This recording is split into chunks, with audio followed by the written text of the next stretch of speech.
बहुत सारी बातें हैं जो हम अपने बड़े बुजुर्गों से सुनते हैं या हम कहानियों में बचपन से सुनते आए हैं। जब हम जिंदगी जीते हैं तो हमें उन बातों का कोई मतलब समझ नहीं आता। वो सिर्फ हमारे लिए किस्से कहानियों में सुनी हुई या हमारे बुजुर्गों द्वारा कही गई कुछ मुहावतें कुछ कहावतें बनकर रह जाती हैं। लेकिन वो बातें बहुत बहुत अलग तरह से बहुत महत्वपूर्ण होती हैं। आज मैं आप सभी के साथ जेन थॉमसन इनका एक नियर डेथ एक्सपीरियंस शेयर करने जा रही हूँ। जेन थॉमसन कहती हैं कि जैसे कि एक लाइन कही जाती है कि जो होता है अच्छे के लिए होता है। लेकिन जब हम जीवन जीते हैं तो हमें इस चीज़ की कहीं कोई सत्यता महसूस नहीं होती। कुछ समझ नहीं आता कि अरे ये घटा इसमें क्या अच्छाई थी, कुछ समझ नहीं आता। जेन का ये एक्सपीरियंस उस वक़्त का है जब वो बहुत ज़्यादा बीमार थीं, वो हॉस्पिटल में एडमिट थीं और डॉक्टर्स द्वारा उन्हें लगभग जवाब दे दिया गया था। उन्हें लगता था कि शायद बस उनकी अब 1-2 दिन की ज़िंदगी बाकी है। जेन का जो नियर डेथ एक्सपीरियंस रहा, अब मैं इसको बिल्कुल शुरू से नहीं बताऊँगी क्योंकि इस तरह के बहुत सारे एक्सपीरियंस हम ऑलरेडी बहुत मेरी वीडियोज़ में ही सुन चुके हैं, इसलिए हम इसकी आगे की बात पे आते हैं। जब अपने आप को उस प्रकाश में, उस हीलिंग में जेन महसूस कर रही थी, उस वक़्त उन्होंने एक बात महसूस करी और कही कि ये जो लफ्ज़ कहा जाता है ना कि जो होता है अच्छे के लिए होता है, हमें समझ नहीं आता है। इसलिए नहीं आता है क्योंकि हम अभी इसी वक़्त की अपनी ज़िंदगी देख रहे हैं। अभी क्या घट रहा है, हम उसे देख रहे हैं। अपनी पिछली ज़िंदगियाँ तो छोड़ दीजिए, पिछले जन्म तो छोड़ दीजिए। आपने आज से 10 साल पहले भी अपनी ज़िंदगी में क्या सोचा, क्या किया, उससे भी आप तुलना नहीं कर पाते अपने वर्तमान में जो क्या घट रहा है उसकी। बहुत दूर जाना दूर दूर की बात है। आप अपने इस जीवन में भी अपने आप को सच्चाई के साथ चेक नहीं करते हैं। सच्चे मन के साथ कि एग्ज़ैक्टली आप कैसे हैं, आप चेक नहीं करते हैं। और यही वजह है कि जो होता है अच्छे के लिए होता है। ये चीज़ जेन को उस वक़्त समझ में आई जब उन्होंने उस प्रकाश में एक बड़ी पिक्चर को देखा। बड़ी पिक्चर यानी उनके कई, कई, कई, कई जन्म और कई, कई जन्मों के बहुत सारे डिफरेंट, डिफरेंट उनके संस्कार जिनकी वजह से वो घटना उनके जीवन में घटी। उस वक़्त क्योंकि वो बड़ी पिक्चर को देख पाईं। जैसे एक टीवी सीरियल होता है ना, आपको शॉर्टकट में उसकी सारी शुरू से अंत तक की कहानी बताई जाए, तब जाके आपको समझ में आता है कि ये घटना किस परिप्रेक्ष्य में घटी होगी। लेकिन अगर आप एपिसोड की एक ही कड़ी देख रहे हैं, उससे पहले की कड़ियाँ आपने देखी नहीं है, तो आपको कुछ समझ ही नहीं आता। बस ये कुछ ऐसा ही है। इसीलिए उन्होंने कहा कि जो होता है अच्छे के लिए होता है और ये चीज़ उन्होंने उस प्रकाश में इसलिए महसूस करी क्योंकि वो बड़ी पिक्चर देख पा रही थीं। जेन आगे एक और बात कहती हैं कि जीवन में जो भी घटनाएँ घट रही हैं, वो क्रम से घट रही हैं, आपके अनुसार घट रही हैं, किसी प्रवाह में है, प्राकृतिक प्रवाह में है, जो नियम अनुसार घटना चाहिए, वैसे घट रही हैं। लेकिन जब आप उन्हें ज़बरदस्ती परिवर्तित करने की, उन्हें रोकने की कोशिश करते हैं, तब आप परेशान होते हैं क्योंकि आप एक प्राकृतिक प्रवाह में टांग अड़ाने की कोशिश करते हैं। अब आप बोलेंगे कि यहाँ पे जेन क्या कहने की कोशिश कर रही हैं? क्या वो ये कहने की कोशिश कर रही हैं कि जो घटनाएँ होती हैं उसमें हमें बैठ जाना चाहिए, ये प्राकृतिक घट रही हैं? नहीं, वो ये कहने की कोशिश नहीं कर रही हैं। वो ये कहना चाहती हैं कि जो कुछ भी घट रहा है, वो किसी अच्छे के लिए घट रहा है। आपने चूज़ किया है, प्राकृतिक प्रवाह में है, इसलिए आप जो कर सकने की क्षमता रखते हैं सही तरीके से, उसे कीजिए, लेकिन बहुत ज़्यादा चिंताग्रस्त होकर उस सिचुएशन में उलझिए मत। क्योंकि अब इस चीज़ को समझिएगा, ये बहुत डीप है। बहुत डीप है, लेकिन अगर कहीं हम इसको करने में कामयाब हो गए ना तो ये जादुई है, बहुत महत्वपूर्ण है। जैसे कि जीवन में कोई घटना घटती है, आप उस घटना को ठीक करने के लिए मैक्सिमम जो आपके हाथ में कैपेसिटी है, जो कुछ भी आप करने की क्षमता रखते हैं, उस अनुसार आप करते हैं। लेकिन अगर आप बहुत ज़्यादा कंटिन्यूअसली चिंता में रहते हैं, बार-बार, बार-बार घबराहट क्रिएट करते हैं, तो आप एक ब्लॉक कर रहे हैं प्राकृतिक प्रवाह में जो घटनी चाहिए जो चीज़ जिस तरीके से, उसके प्रवाह को ब्लॉक कर रहे हैं। एक तरह से आप अपनी ऊर्जा को ब्लॉक कर रहे हैं। आप अपना मैक्सिमम कीजिए, साथ ही साथ चिंता को निकाल कर कीजिए। अपने आप को ये बता दीजिए कि आप जो कर सकते थे बेहतर से बेहतर, आपने करा। अब इसके बाद क्योंकि चीज़ें आपके कंट्रोल में नहीं हैं, इसलिए शांतिपूर्वक बैठ जाना है। और जब आप बिना चिंता किए शांतिपूर्वक बैठ जाने की घटनाओं को दूर से देखने की आदत डाल लेंगे, तब वो जो कुदरत के द्वारा हीलिंग पहुँचती है और पॉज़िटिविटी पहुँचती है, वो आप तक फ़्लो होना शुरू हो जाती है।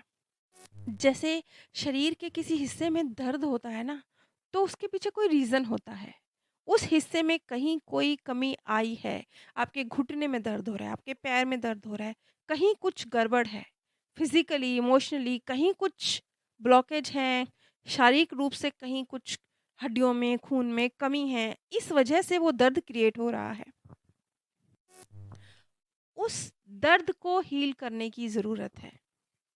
इसी तरह से ज़िंदगी में जो मुश्किलें आ रही हैं, कुछ आपके थिंकिंग प्रोसेस में, आपके संस्कारों में कुछ गड़बड़ है, जिसे ठीक करने की, हील करने की ज़रूरत है।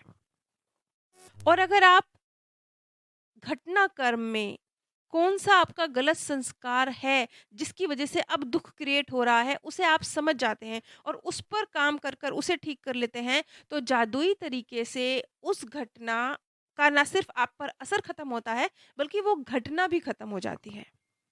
यहाँ वो एक बहुत प्यारी बात कहती हैं, वो कहती हैं कि जैसे बच्चे होते हैं ना, जब उन्हें आप प्लेग्राउंड में छोड़ देते हैं, तो वो बस खेलते हैं। बहुत ज़्यादा नियम, कायदे, कानून नहीं, बस ऐसे ही दौड़ रहे हैं, भाग रहे हैं, खेल रहे हैं, आनंद ले रहे हैं खेल का। लेकिन अगर आपने बड़ों को उसी प्लेग्राउंड में छोड़ दिया है ना, तो बड़े खेल तो बाद में शुरू करेंगे। पहले बहुत सारे यहाँ ये नियम है, यहाँ ये नियम है, यहाँ पे ऐसी गलती नहीं होनी चाहिए, वो उसको ऐसे नहीं, बहुत नियम कायदे, उनका बहुत सारा खेल का एन्जॉय कम करते हैं और उसके नियम कायदे में बहुत ज़्यादा उलझ जाते हैं। क्यों? क्योंकि वो फेयर नहीं है। क्योंकि उन्हें खुद पता है वो फेयर नहीं है। उन्हें एक-दूसरे पर विश्वास ही नहीं है। वो जो 10 लोग, बड़े लोग गेम खेल रहे हैं, उन्हें पता है कि मैं खुद ही गलत हूँ, जब गेम में कोई स्थिति आएगी तो मैं बेईमानी कर जाऊँगा।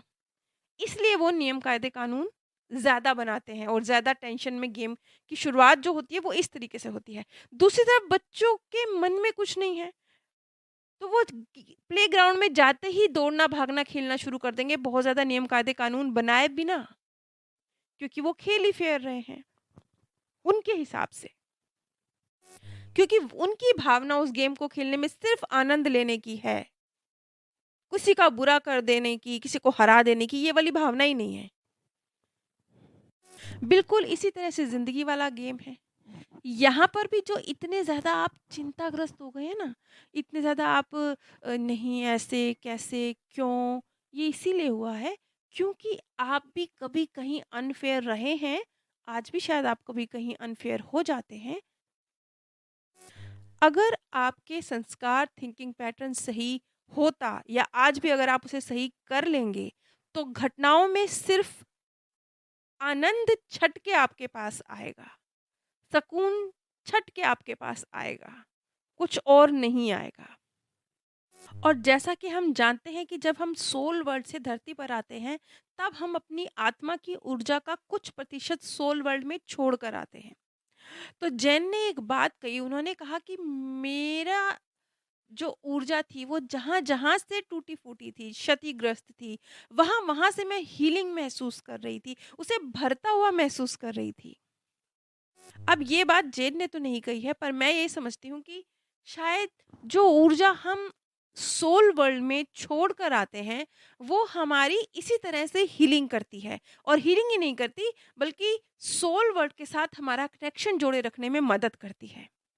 आज जो जैन का एक्सपीरियंस मैंने आप लोगों के साथ शेयर किया, उसको मैंने थोड़े अलग तरीके से किया। अलग मीन्स जो उन्होंने देखा, उसके विषय में मैंने चर्चा कम की है, जो उन्होंने महसूस किया, उसके विषय में मैंने चर्चा ज़्यादा की है। और ऐसा मैंने इसलिए किया क्योंकि ऑलरेडी बहुत सारी जानकारी मेरी वीडियोज़ में इस विषय में दी जा चुकी है। तो इस बार कुछ नया हो समझने के लिए, वही बार-बार चीज़ रिपीट ना की जाए, वही जो चीज़ें ऑलरेडी देखी जा चुकी हैं, वही देखने का ज़िक्र बार-बार रिपीट ना हो, इसलिए मैंने ऐसा किया। आप सभी से मेरी एक रिक्वेस्ट है कि जैसे कि हम ऊर्जा के गेम को समझ चुके हैं, हमें पता है कि ऊर्जा किस तरह से इस ब्रह्मांड में जाती है और कई गुना मल्टीपल होकर हमारे पास वापस आती है। आप सबसे मेरी एक रिक्वेस्ट है कि मैं अपनी तरफ से इस पॉजिटिविटी का प्रसार करने की मैक्सिमम कोशिश कर रही हूँ, लेकिन मुझे आप सबकी मदद की ज़रूरत है। आप सबकी एक सामूहिक पॉजिटिव ऊर्जा की ज़रूरत है।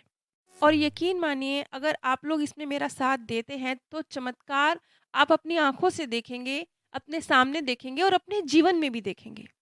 कम से कम 3-4 हज़ार व्यूज़ तो मेरी एक वीडियो पर आते ही हैं। 3-4 हज़ार बहुत होते हैं। वो हर व्यक्ति जो इस वीडियो को सुन रहा है, उसे चाहे मेरी वीडियो अच्छी ना भी लगी हो, तो भी अगर वो एक खूबसूरत पॉज़िटिव विचार 2, 3, 4 लाइनों का कमेंट में लिख देता है, और चाहे उसे वीडियो ना पसंद आई हो, लेकिन कम से कम ये एक पॉजिटिव ऊर्जा का प्रसार तो कर रही है, ये सोचकर वो एक लाइक कर देता है। तो आप सोचिए कि जितने भी व्यूज़ आ रहे हैं, अगर उतने ही कमेंट और उतने ही लाइक आ जाते हैं, तो आप सिर्फ़ 2 महीनों के अंदर इस ज्ञान का प्रसार देखिएगा और इस चैनल का एकदम काया-पलट। इसलिए प्लीज़ अपना सिर्फ़ आधा मिनट मुझे दीजिए, एक छोटा-सा लाइक कर दीजिए, सिर्फ़ 2-3 लाइन्स का एक खूबसूरत कमेंट लिख दीजिए। उससे ये होगा कि आप कम से कम इस ब्रह्मांड तक एक पॉज़िटिव थॉट भेजकर, अपने शब्दों की पॉज़िटिविटी भेजकर, कुछ पॉज़िटिव ऊर्जा भेजने के निमित्त तो बने हैं। अब मुझे मेरी मेहनत से ज़्यादा आप लोगों की सामूहिक पॉज़िटिव ऊर्जा पर विश्वास है। यकीन मानिए, इस ज्ञान के प्रसार से जो सुकून लोगों के मनों तक पहुँचेगा, वो लौटकर कई कई गुना लौटकर आपके मन तक भी पहुँचेगा।